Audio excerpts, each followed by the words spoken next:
Hi, I'm Tiffany Hoffman in the Little Rock School District, and we take this heat very seriously.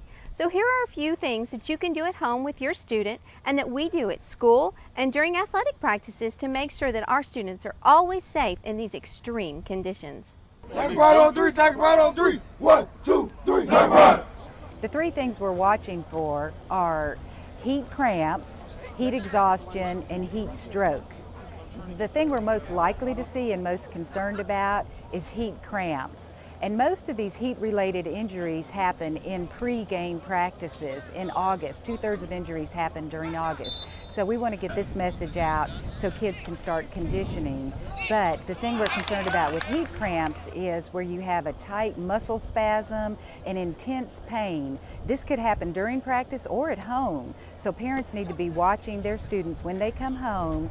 And if they're having a muscle cramp, they need to stretch it out, massage that muscle, and stay in a cool place, drink fluids. If you have anything like a sports drink, drink that because they're losing electrolytes, and that's what caused the cramp. Eating bananas is good too, but you got to get some fluids in there and massage that muscle. The other thing we're concerned about is heat exhaustion, and that happens after intense exercise. And when the body hasn't had enough fluids, you can get dehydrated. Student can act a little confused. Their heart rate will go up. They'll start sweating a lot. And so that's when we start with treatment. We get them in a cool area, rest, stop the exercise. A lot of times they'll want to just keep practicing, but we can't let them. They've got to sit in the cool area, drink sports fluids that has extra salt, Gatorade or any kind of sports drink like that. The most serious heat-related illness is heat stroke, and that would occur when a student has been practicing, exercising very intensely in high heat, and again their body is dehydrated, not getting enough fluids, they've sweated everything out. So at that point, their skin could be dry because they won't be sweating because their body has just shut down and can't control the temperature anymore.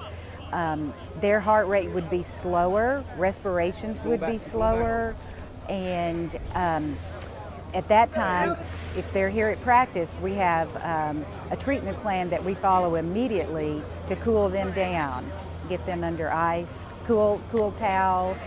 Even with the heat exhaustion, we might apply cool towels to the student to really get their temperature down.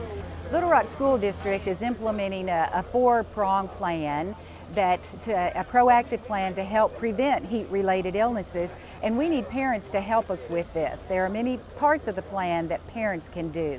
Number one is prepare. We've trained all our coaches on these symptoms that we just talked about, and we need parents to be aware of that so they watch their children when they come home. Then the next thing that we can do is to prevent any injury.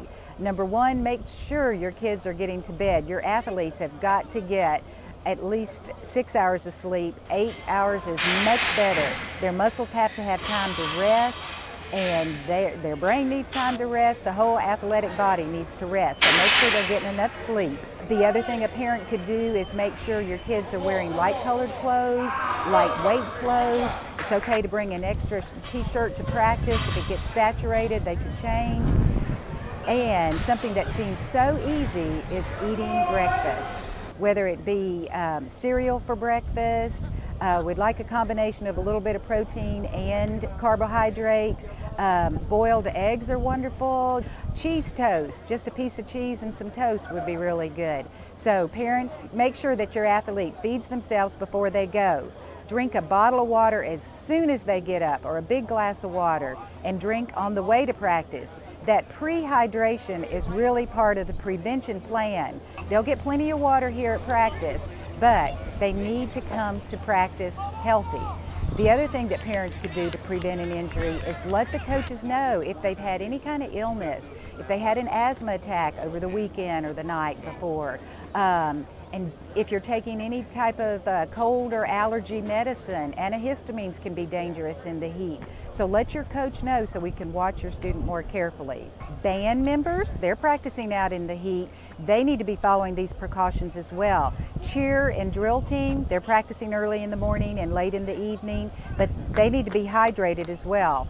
They need to eat breakfast. All the precautions and prevention plans that we've talked about apply to those participants and those students that support our athletic events. Thanks for joining me for another positive story in the Little Rock School District, and catch us again next time on LRSD TV.